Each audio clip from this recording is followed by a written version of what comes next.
it's Tiffany, and today I will be making this video to show you guys some common mistakes that beta owners make. So, problem number 1, that beta owners believe that they have to feed their betas until they explode. It may seem like an unlikely thing to do, but before betas were trained to fight, and people believe that if you give your beta a lot of food, then it will become really big and strong so it can fight better.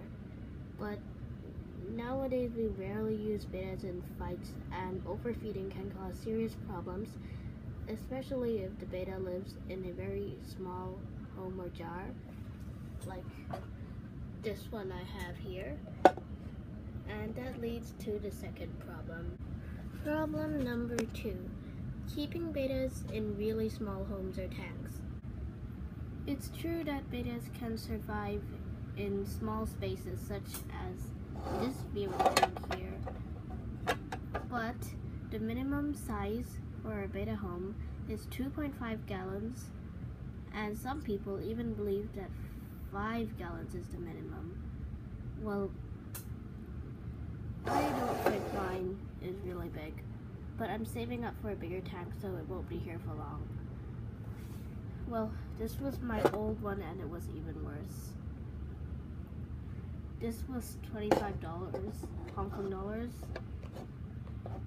Although it was cheap, it didn't work very good either. It came with rocks, but I just threw them away because too many leftover food got stuck in there and they started to rot, and my beta had been rot, and I had to care for it, cure it with Distinct L, which was the medication in my previous video.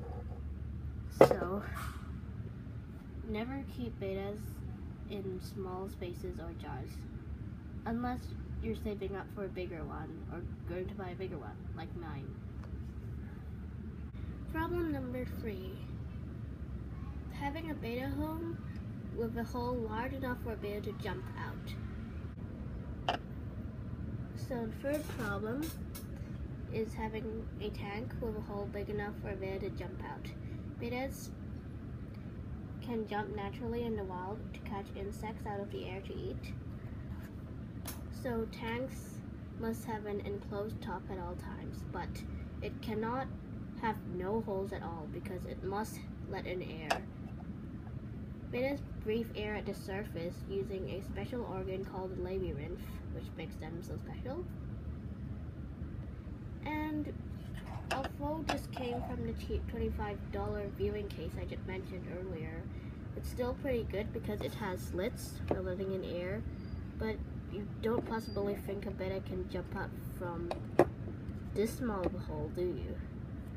Anyway, my tank is a very bad example.